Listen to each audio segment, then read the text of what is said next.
Hey there, everybody. So today we're going to be talking about a quite a controversial subject, a subject that is quite debated in the Sikh community. And so today we have Sachai Singh with us, as you guys may know if you guys are old subscribers. I've done many collabs with Sachai in the past, and it's been well over a year, possibly even 2 years, but I know it's well over a year since we did our last collab. Actually was able to see Sachai in person, which was quite nice, just a few days ago, and we were actually talking about one subject, which is quite controversial within the Sikh Panth. Of course, everybody has different views and stuff. What I would like to say is whatever we say, it is more based off what we've heard or seen, and a bit maybe based off feelings or how we see things of it. So again, we're not scholars, we're not any gyanis of that sort. We're just like the Am Sangat here. We're just going to be speaking about it. So pretty much don't be too offended from what we say. If you have any thing you'd like to say or any input, the comment section is always there. Just a reminder, just be respectful and peaceful in the comment sections. And we'll be talking about our topic of subject today is homosexuality and Sikhi, and especially in regards to LGBTQ. We've seen in North America what a big issue it's been caused, especially with leave the kids alone, having children not learn about stuff at such a young age, having them to figure out stuff on their own. Everybody has different views, and me and Sachai had spoken about this. We have a little bit of different views, and we basically would like to speak about it.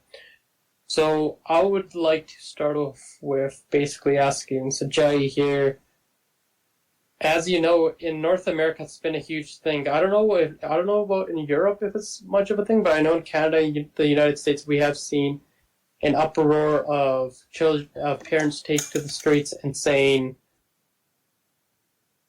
to leave our children alone and not having them learn about such LGBTQ type topics at such a young age. Of course, you have hormone replacement and stuff given an option for kids and whatnot.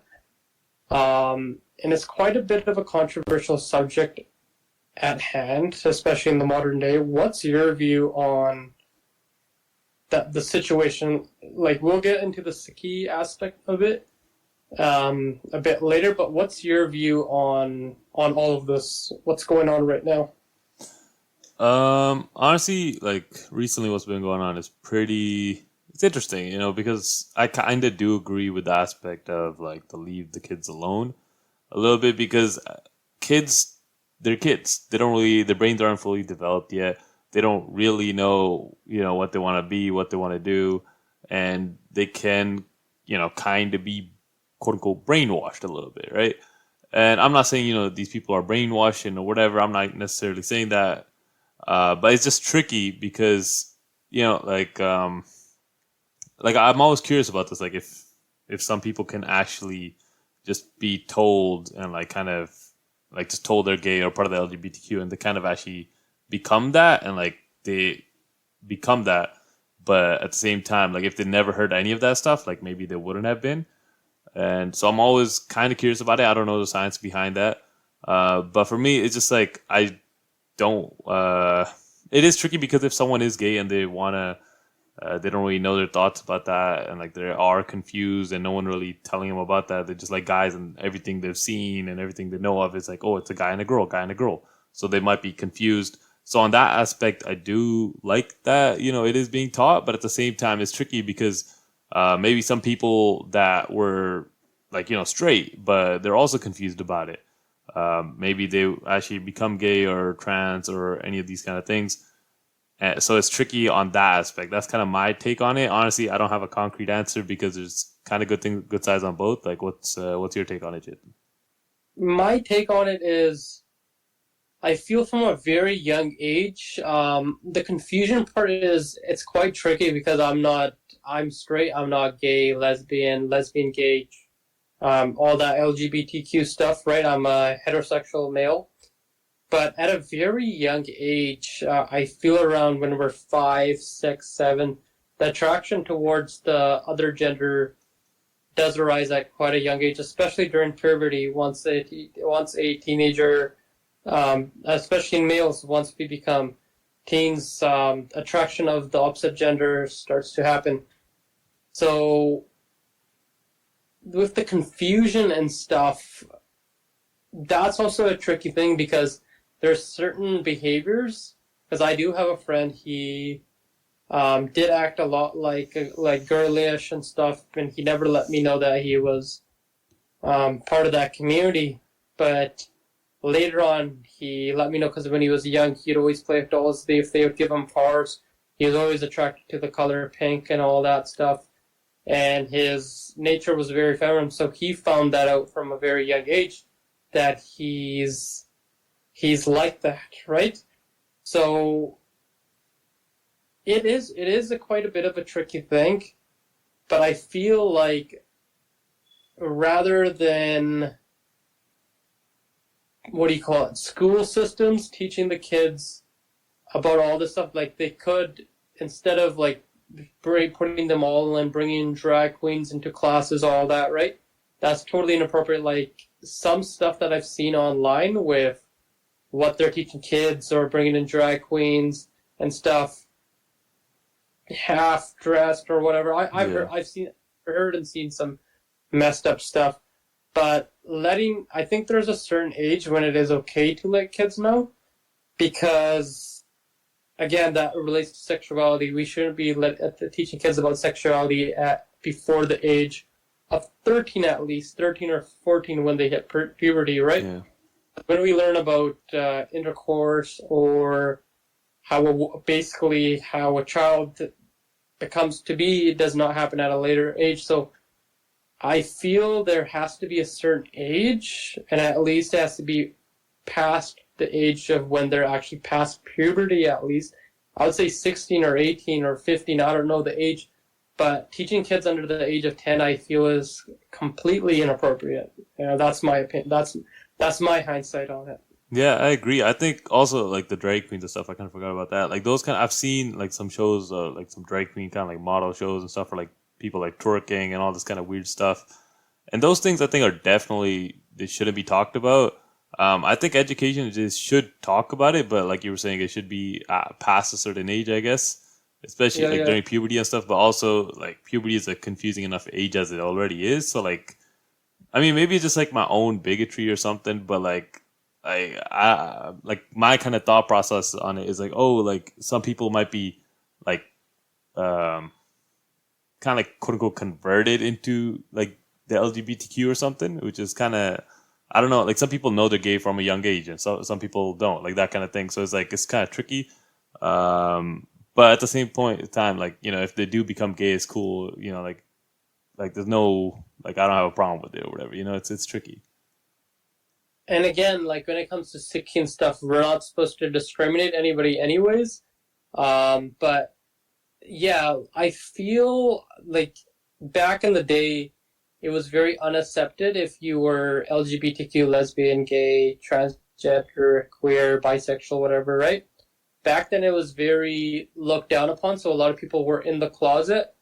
But for the most part, when I was growing up, yes, it was a thing. You had people that were in that category, LGBTQ. But I've noticed, I do feel in today's day and age, because of course, especially when you tell a kid from a very young age, like a lot of this is taking it a bit far, but a lot of terrorist groups and stuff, they'll brainwash kids from a very young age, like especially in the Middle East and stuff, like highly conflicted zones. Hey, if you basically blow yourself up, right? And a lot of in the Middle Eastern countries, you'll go to heaven, right? That's what a lot of these Islamic terrorists will tell these kids, and they bring it up from a very young age. And when they get older, they actually end up doing it. And sometimes it's not for the right cause, right? And I was searching up the damages of corn. It's kind of like drugs, because a lot of people that take weed, once they get a little bit bored off of it, they end up taking coke. And the same thing is with corn. There was a lot of people there. I was watching a documentary, gender studies, about about individuals who watched corn, and once they got a little bit bored off of it, they watched messed up stuff like child corn. And 6 to 7 or 8 months passed. A lot of these people that were caught for pedophilia, they were, when they were asked why they happened, they said they had watched it, and that's what did it to them. So, in one way or another, I'm not going to say that gay, lesbians, homosexuals, people are not born that way, because we see that behavior in animals as well. If we ignore that point that animals don't have it, animals do. Some animals do show those behaviors, so it is likely that humans are also like that. But I do feel, like you said, is there a way someone could be converted or brainwashed?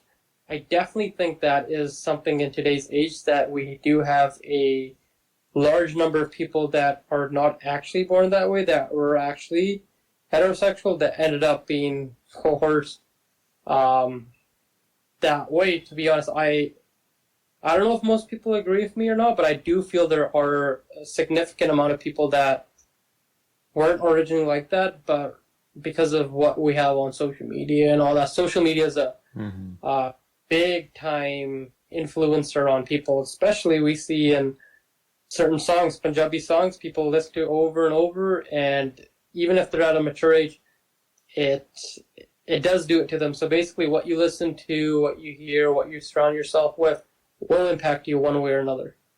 Yeah, definitely. Especially if you're exposed to it quite a bit. Yeah. So yeah, like honestly, like I think we've kind of said everything on that, and like honestly, like in Sikhi, like you know, LGBTQ and Sikhi, like there's not too much.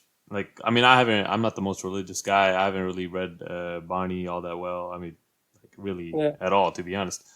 So I don't really know too much, but do you know anything about like Sikhi and like LGBTQ? So again, for the Sad Sangat that is watching, please do when us sharing our opinions, you're more than welcome to leave your ideas in the chat below, in the comment section below. But within Sikhi, there's 3 core things. In Sikhi, there's no discrimination. Yeah. We cannot discriminate anybody based on how they are. If they're not hurting anybody, they're being peaceful. Let me just fix my camera. If they're being peaceful, they are causing no issues. Sikhi, we cannot discriminate anybody. Yeah. Anybody can go to Gurdwara. They want to sit down. They want to have a meal. No problem. Second, in Sikhi marriage, in Bani, it is mentioned somewhere that wedding is only marriage is only between a man and a woman. It is quoted. Mm-hmm. Okay. Third is in Sikhi it mentions that we cannot have sex before marriage, right? And see that goes into a whole nother topic here, but Sikhi also mentions that we can't have sex before marriage. So from those 3 things, in Sikhi we can't discriminate anybody. So anyone that's black, white, brown, green, purple, Muslim, Hindu, Jewish, Buddhist, right? We cannot discriminate them if they wish to come. Yeah. As long as they abide to put their standards, cover your head, all that, they can come in, right? They don't smoke, they can come in. You can't have marriages only between a man and a woman. And third is we can't have sex before marriage. So from that, we kind of see. So I know there's quite a bit that we can get into this, but from what I've said, Suchai Singh, what's your view on that? Well, you know, you brought up that no one can have sex before marriage, right? Yeah. And a lot of these people do end up getting anand charges. You know, a lot of people that do have, also like drinking, I think is also forbidden in Sikhi as well, right? So a lot of people do drink and stuff as well, and they still have anand charges. So from that standpoint, I guess we should also, like, if we're going to strictly follow Sikhi and like Bani, then these people shouldn't be allowed to have anand charges either. But if they are allowed, then what is the problem with like gay people having an anand card? Especially if, like, aside from being gay and attracted to men, they follow every other rule in Sikhi. That's a good point you raised, Jason, because Anandakarajas back in the day were only for Amritari Sikhs, right? People that Anandakarajas were only for that, but unfortunately, because of our Gurdwara systems, they want to make as much money as they want because you have to pay for Anandakarajas, all of that. Yeah. It does happen. So there is a lot of people that say, "Oh, homosexuals, they can't be Sikh. If you're homosexual, you can't be a Sikh," even though, let's say, by chance, an individual does not have sex before marriage, they decide not to get married, but the same individuals are not Amritari, they eat meat, they do alcohol, they do drugs, they might even sell dope and stuff, right? They cut their hair and that. So if we want to totally prevent, I don't like the saying prevent. If we follow Sikh, can we say, okay, let's talk about it from the standpoint that homosexuals are not, that you can't get married if man and man or woman or woman can't get married, can't have another garage. Then the same rule should apply to people who are not Amritari, who are eating meat, who are cutting their hair, who are doing drugs and stuff. On Anand Garages, I've seen myself. After the Anand Garage, the limousine comes in, there's alcohol, booze, it comes in the parking lot. As soon as you come in the limousine, they're getting their bottles ready, they're ready, and as soon as it goes out, right after the Anand Garage happens, they have like, I don't know if it's a sword, I don't even know if you could call that a real karpan, but they have that around them. They just come after Anand Garage and then they start chugging away alcohol. Yeah. So that's bullshit, right? That's bullshit. So that's how I see it. Is if we want to do that, then if we want to follow Sikhi to that point, then only Amritari should get married. Then not even these people should get Amritari. Like a lot of these individuals that are judging and doing that stuff are committing sins. Sikhi also mentions, a man and a woman is getting married. But a lot of these individuals that are getting married have had sex before marriage, which is forbidden for a homosexual and a heterosexual. It applies to both. Yeah. Yeah, it's interesting, like you were pointing out, like a lot of these people are hypocrites. Like the people that probably have the most to say about gay people and all this kind of stuff probably also do sin as well, right? So it's kind of very hypocritical. I don't know. I wonder, like, how, like, really spiritual Sikhs like feel about it, because I think most Sikhs, like the no discrimination kind of thing, or people who are actually like proper Sikhs, like probably don't really care too much about like gay people or like having quote unquote gay Sikhs and stuff like that. Again, like the nuns of Garj thing, I guess that's kind of a little tricky.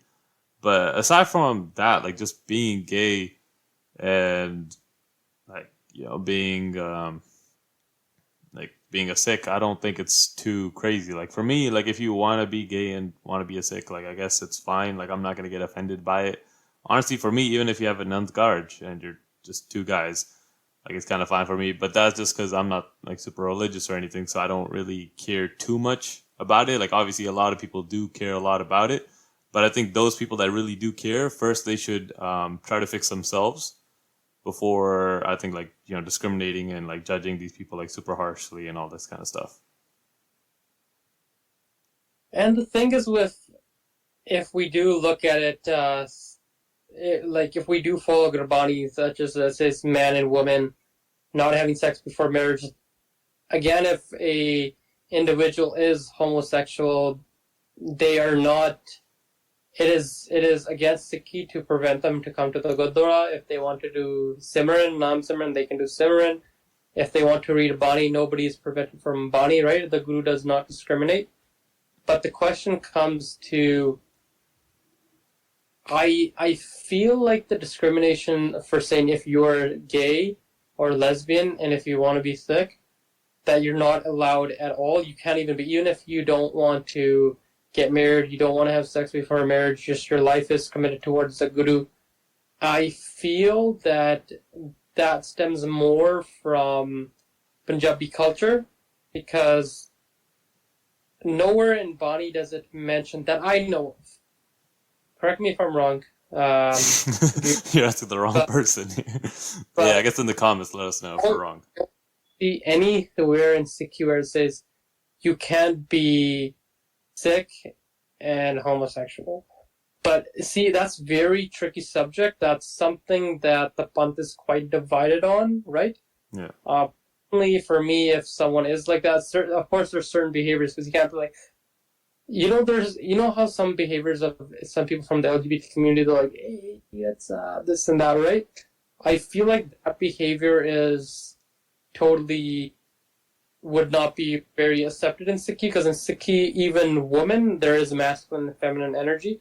But even as a woman, you can't, you don't really see Gursikh women acting like, oh, hey, this and that, right? Because they carry karpans, you have to be strong. You can't be weak. That's more, behaviors like that can be seen as very vulnerable, submissive, and weak. Whereas Gursikh women, of course, they do have a lot of femininity in them, but they do have a lot of strength, right? So, because Sikh are a very strength-based faith, we can't have, how do I say it, sissy-fissy type individuals. I don't know if that I know that sounds a bit harsh, but it is the truth, because Sikhi is a warrior's faith, right? Mm-hmm. I mean, it's one thing, I guess, like, you never know if, like, they might just, like, act like that, but, like, if something, like, if worse comes to worse, like, they do get serious, like, you never know. But I don't know, it is kind of, like, I do kind of see, where you're coming from with that, to be honest. It's a tricky thing, but, yeah, like, for me, like, if you want to be gay and a Sikh, I think it's perfectly fine, or in my opinion, anyways. But again, I ain't the most religious. I think, like, it's just, like, some of these things, it just depends, because, like, there's so many things with Sikhi where, like, Sikhi and, like, some other things are kind of just associated, but nothing's really super explicitly said in Bani. I think, like, being a vegetarian is kind of one thing, right? A lot of people in, like, the community are divided. Like, a lot of people, are like, oh no, like, Sikhs should be vegetarian, they shouldn't be doing this, but at the same time, a lot of Sikhs are like, oh no, Sikhs, are allowed to eat meat, this, that. This is, like, one of those things that I think it's just, like, the people kind of, a lot of people, like, pick and choose what they want to take from Bani, so it's just a tricky thing. I think regardless of, like, if you even say, like, oh, even if in Bani, like, it said, like, it doesn't say anything about, like, gay people or anything, like, some people will still find a way to be, like, homophobic or whatever. There was I did read a story or a Saki or whatever, but I did hear from an individual when Guru Angad Dev Ji was during Angad Dev Ji's time, I believe it's Guru Angad Dev Ji's time, there was a man wearing a dress and he was dancing around acting like a woman and stuff, and Guru Angad Dev Ji told him to not behave like that, right? Because it doesn't look good. So I believe that individual did change after quite a bit. So even if because if you think about it, it could be a bamari, it could be anything, right? And there's individuals that have, like, mental illnesses, or they're thugs and all that. They have very anger issues. They're very bipolar, right? This is not just, I'm not just speaking about LGBTQ people. I'm talking about, look, you're right. They have so many issues, bipolarness, depression, this and that. When they connect to Sikhi, do Bani, do Nam, it actually is something that cures them. So there might be some things that are not ideal in Sikhi, but if they do Simran, they do Bani, things can happen for them for sure, because Bonnie and Simran do have a lot of power, so it does have the ability to change an individual to an ideal person to be like Guru Sahib pretty much, yeah. Yeah. But we work, Because Hanji. yeah, I just wanted to say like I don't know like the dress and like stuff like that, right? Like obviously some gay people act and like dress more like femininely, right? And some gay people, you can't even tell they're gay, right? Unless if they tell you. So I don't know. Do you have like do you think there's a difference like if you're like a gay like if you want to be gay and a Sikh and like you're just quote unquote like a heterosexual male in that aspect versus like if you want to be gay and a Sikh but you're a lot more feminine, like do you think there's like a difference between them, like should they be treated differently or anything like that? See, that gets into quite a tricky subject because even heterosexual males, they might be a lot more nicer, a lot more politer. They're less confrontational. They speak a little more payar. That could be seen as feminine, right? There are some women that are more assertive, more aggressive, right? Take more control, but they're heterosexual, right? Yeah. But when it comes to identification, that's where it becomes an issue because in Sikhi we believe we are created perfect. Guru Sahib does not create any flaws. That's why we don't cut our hair. That's why we don't circumcise. That's why we don't take tattoos, piercings, and whatnot, right? Mm-hmm. But the part, I feel like it is a bit wrong to identify as a female when you are a male because the Guru Sahib created us as males. They gave us certain types of reproductive organs, right? Mm-hmm. And with transgender, that goes a bit further, right? Because, like you said, you're chopping off things and stuff, and that's the thing with hormone replacement or kids trying to change their gender at a young age is that's almost irreversible, right? So, getting back to that stuff, I know I was talking about transgenderness and stuff, right? Because that's like almost like a permanent change, right? That you're going through. But that's how I see it is I feel like when it comes to that point, if we can't cut our hair, what gives us the right to touch other parts of our body, right? Especially like changing things up, right? So when it comes to transgender, I stand strongly, especially if you're changing the way your body is up and stuff. Bilkul, Sikhi against it. Even if someone says, "Oh, can I cut my hair?" I was like, "Well, it's your choice." But as Sikhs, we can't cut our hair. It's a cardinal sin, right? Yeah. So people may have their own views, but I do feel like the same way I have stance on Sikhi, such as cutting hair. We're not supposed to cut our hair. I stand the same with changing the way you are for body to transgenderness. That's the tricky thing about like transgender. Like sorry to cut you off, but it takes like like you're saying, like it's like God made us perfect, basically. Like that's why we shouldn't really alter anything, right? I mean, I guess like that's why some people kind of talk about nails and like hair as well, right? It's like, oh, well, some like you cut your nails, but like you're not allowed to cut your hair, right? But I think I remember like the argument basically just being like, oh, well, nails are like not really like alive, right? Like hair is actually alive, right? Yeah. But also like in Sikhi, like if someone does get cancer or something, or like some sort of horrible surgery, right? Like, or not horrible surgery, but horrible accident or anything horrible, like you are allowed to like I don't know, like I know it's kind of like a bad example, but like like if you have cancer in your like leg or something, right? I don't think like Sikhi's gonna prohibit you from like cutting off that leg to kind of get rid of it, right? So from that aspect, right, if you analyze like like that, like if you have a disease, you can do stuff to kind of take away, right? Like what if some people are like trans people are like, oh well, I'm not supposed to be a dude, like that's the disease, so like cutting off my dick or whatever they actually do. Unfortunately, I don't really know too much of the process. Will kind of fix that, and so I become a woman, right? So the kind of like I wonder if like some people argue about it from that perspective. See, it's very hard because we're not like those individuals.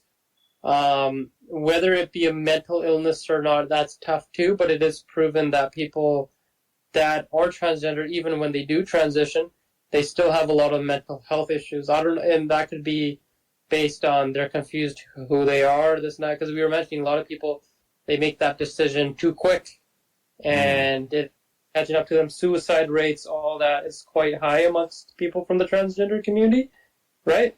So it's tricky, man. It's very tricky.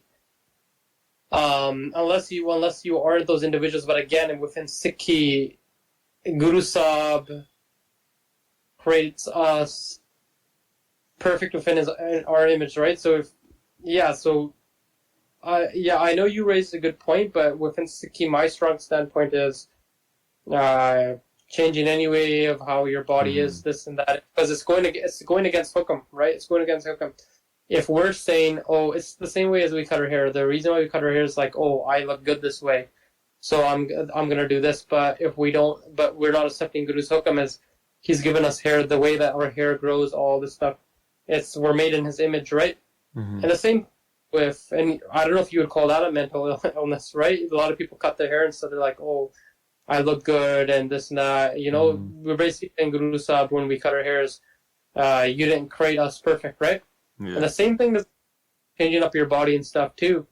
That's more the mind telling them that, oh, I'm not this and that. But an individual who is acceptance of Guru's Hukam will be like, will be according to Guru's Hukam, like a Gursikh, right?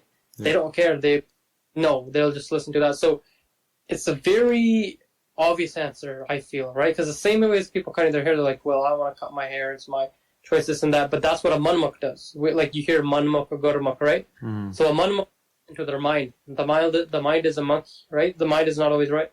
But individual who listens to Guru, reads the Guru Granth Sahib Ji, follows Sikhi, they will not listen to the mind. That is the mind telling them. That is not Guru Sahib telling them, right? And an individual who connects with Guru Sahib, does Bani, does Simran, those answers will naturally come to them. Yeah, I mean, it's tricky because like a lot of this stuff, like recent kind of developments, like there's a lot of new, like there's a lot of genders, there's things like non-binary which aren't even mentioned in Guru Granth Sahib, right? So it's like, it's a lot of it's like tricky. There's law about this. There's a law. I like non-binary, bisexual. There's so much stuff out there, and it's more recent. This is stuff that you didn't really hear when I was growing up. When I was 13, 14, like there was bisexual just started to come up, but now you have like non-binary and stuff. I was like, what? What is this? Right? Yeah. There's sexual, asexual, right? All this stuff. I was like, what is this? Right? Because bisexual started to come when I was like 15, 16, that's when I started to hear about it. Gay and lesbian, I already knew they exist. There's so much out there now. It's just like, are these even real, or is this just I don't know. It's tricky, right? It's tricky. Like there's so much now. Yeah, I mean, like I guess we don't really need to get into that because that's just like a whole nother, that's like a whole different kind of videos and stuff, right? But yeah, I don't know, like just to, I guess, like wrap up this video and stuff, like from my perspective, basically, I think is just like if you want to be, gay and a Sikh, if you want to be a lesbian and a Sikh, I think it's fine. I think it's just like, like you do your own thing as long as you don't harm anybody or whatever. I think you should kind of be, I think you should be, able to do whatever you want, to be honest, if you don't harm anyone, like, even like yourself or anything like that. I think you should be able to do whatever you want. Like Anant Karj for me personally, I don't have a problem against it, but I'm not super religious, so I think my opinion's kind of irrelevant on that, to be honest. And look, if you're a real Sikh, if you're really about it and the Bani says something, then I don't think, like if you're a gay Sikh anyways, I don't think they would want to do an Anant Karj, I guess, because they know like it's not in there anyways. But yeah, that's just kind of like my like final thoughts. Like, what are yours? Yeah, I would say like a individual who is following Sikhi, whether how they are or not, they could be a drug addict, they could be not saying homosexuality is a sin, but the action in a way is a sin because can't have sex before marriage, and Bani also says you can't have sex before marriage, and marriage is only between a man and a woman, right? So a lot of people have sacrifices. Drug addicts, they always drink and stuff. They can't take alcohol. They can't drink. Someone that loves meat eating so much, they have to let that go. Someone who's all about their looks, they used to put a lot of makeup. They used to do all this stuff. They let that go. Someone that's very shakeen of necklaces, all that stuff. And when you're Amritari, you can't do that. So again, everybody has their sacrifice. Homosexuals, they want to come to Sikhi, they might have to make a little bit of that sacrifice. But again, the Panth is very divided on that subject. It's something that we've raised, something that we've kind of talked about. I was like, hey, if this is quite a bit of an interesting subject where this is something that we could possibly talk about. We're here today talking about this topic. But also, like, before I guess like we wrap up this video, like, just you talking about that kind of gave me like some other things to talk about. I don't know. I don't know too much, but like in Sikhi, I'm pretty sure you're not really supposed to have sex for enjoyment, anyways, right? Like, regardless of before or after marriage. Like, am I correct on that?